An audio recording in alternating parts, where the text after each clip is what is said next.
Tulsa King Season 3's latest episode finds Dwight already up against many potential dangers. Last week, tension with Jeremiah Dunmire boiled over into a failed assassination attempt by Cole. If having an active hit put out on him isn't enough, it interrupted a tense meeting with Quiet Ray, who walks away thinking Dwight laid a trap. Tentative ally Bill Bevlaqua is still in the wind for mysterious reasons, so Dwight's up two deadly enemies and down his only remaining ally with actual muscle.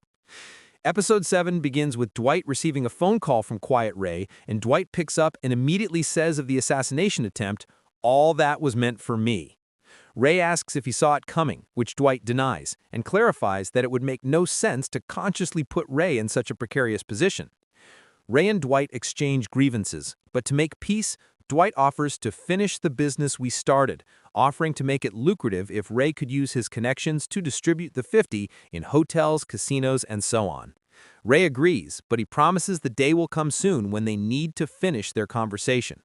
When Goodie asks about the call, Dwight notes that he didn't discuss numbers or terms or anything like that. He's gonna whack me, matter of time. Always putting business first, Dwight wants to handle the seal closing down the distillery, saying someone needs a wake-up call. Cue intro credits. Dwight tries to make friends with the AG in Tulsa King Season 3, Episode 7. Dwight's en route to his next location, this time with Bigfoot driving, but the latter asks why Tyson isn't driving Dwight as often. Dwight explains that Tyson wants to be an earner, which makes sense given that Tyson's been tasked with making up for his recent mistakes. At their destination, a government building, Dwight goes in alone. He's meeting with Attorney General Sackrider, who begins the meeting by telling Dwight there's no shame in throwing in the towel when all the odds are stacked against you. "I'd like you to listen to me very carefully," Dwight tells him. "You're in power because of that crazy bastard," he says in reference to Jeremiah Dunmire. "That crazy bastard's in power because of who resides in the governor's mansion, but that won't be for long." Dwight offers the AG a path if he facilitates the Alcoholic Beverage Law Enforcement Commission's restoration of the distillery's liquor license. "And if you do that," Dwight follows, "I'm going to be in debt to you, and that's a good thing to have. I can do things that other people can't, or just won't." The AG leans down. "You have no idea who this man is," he says. "I know exactly who he is," Dwight says, before pointing out the AG's Lawman of the Year award. Cut to Spencer getting in the truck with a mopey Cole. "He won't talk to me, my old man." She retorts, "You're lucky I'm talking to you after what you did at the distillery." He knows. "I do things for him I know are wrong, but I do 'em anyway." "There's something else I did that went wrong," she asks, but he doesn't want to say. "I just really like you," he says, "and when I'm with you, I feel like everything's gonna be okay, and I don't want to fuck that up." Tyson steps his game up in Tulsa King Season 3, Episode 7. In the next scene, Tyson is once again on his surrogate father advice tour, this time checking in with Goodie about his first hustle. After a little discussion, Goodie advises, "It ain't rocket science, it's all about supply and demand.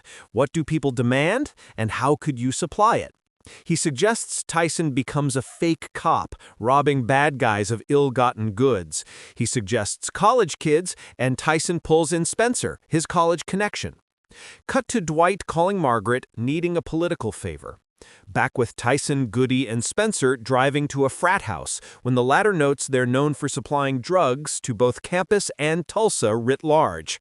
Goodie prevents Tyson from simply barging in, explaining the value of recon.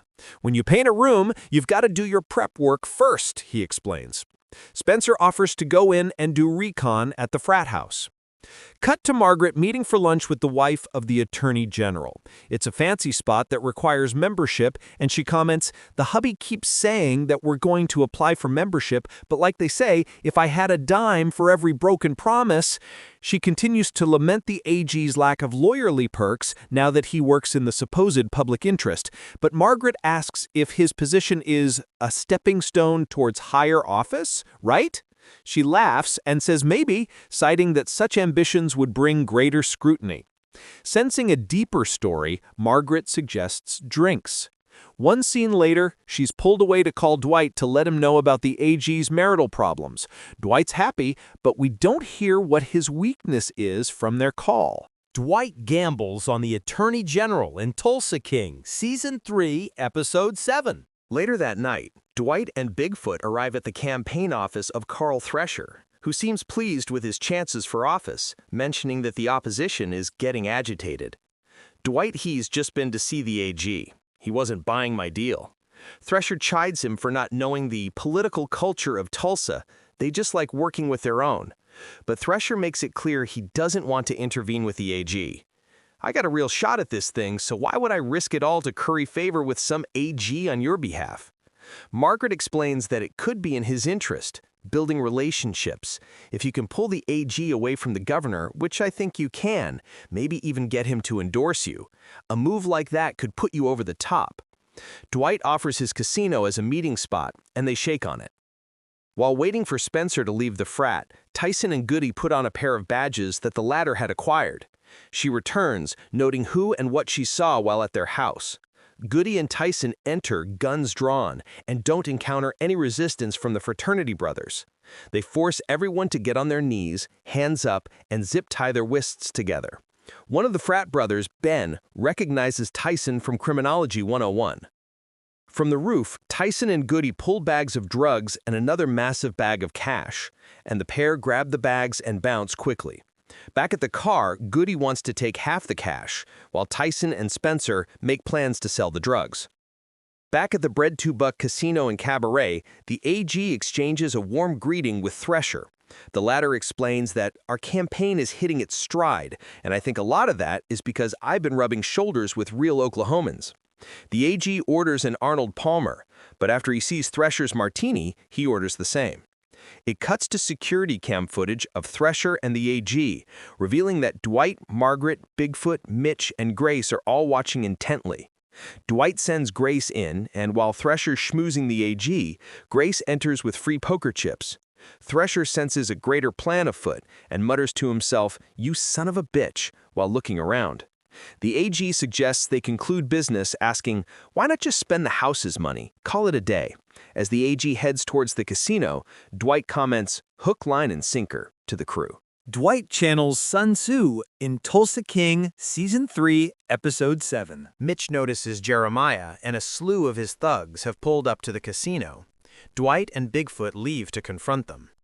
Dwight asks if they're lost, and Jeremiah replies, "You pay a visit to my Attorney General? You think he's not going to call me?" Dwight says he expected that call, so Jeremiah asks if he's trying to bait him. You know, there's an ancient book called The Art of War? It's a military thesis that was written in the 5th or 6th century BC. He assumes they're unfamiliar with it. It's all about your enemy, learning about them, their strengths, their weaknesses, he explains. But it also says, build your fucking enemy a golden bridge so they can escape and save face. He's built Dunmire a bridge, and he should use it. Jeremiah, confident, retorts that Dwight can't distribute the 50 because he controls the law. And the governor, Dwight says, for now. You know the thing about people? They change overnight. Jeremiah threatens Dwight. You stay away from my people, or I'll bury you next. At the casino, the AG is successfully betting up a storm, while Thresher hints he'd need a trustworthy lieutenant governor. Dwight throws Grace a pair of new dice to change his luck, referring to the suspiciously lucky AG, who promptly starts losing regularly. That's higher, loses more. Grace slides in to offer him a pre-approved line of credit up to $100,000, which the AG gladly accepts in full and proceeds to lose more. Dwight says he wouldn't have come to the casino for him and needed a nudge. The latter asks if Margaret was in on the deception. Look, Governor, Dwight says, I'm going to have him in my pocket. That means he's going to be in yours. An angry Thresher leaves. Back at the Dunmire's place, Cole is moping, sitting around outside when Jeremiah shows up. Can I ask you something? I'm genuinely curious, Jeremiah asks. Why do you fail so much? I do what you ask, Cole replies, defeated. Jeremiah slings rebuke after rebuke, before adding, the good, they really do die young, in reference to Cole's deceased soldier brother. Cut to a distraught AG who lost all $100K and is desperate. I don't have that kind of money.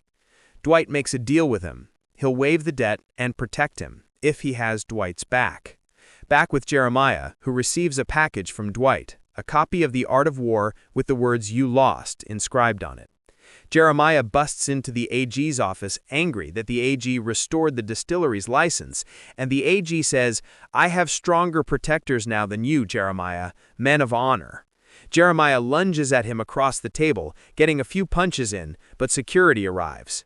Cue Jeremiah in prison orange telling a guard about how setbacks bring clearer eyes. Dwight entered the episode with new enemies, but left with a dedicated new ally in the Attorney General. Will Cold jump ship as well? Will Dwight reference other classics of Chinese philosophy? Stay tuned.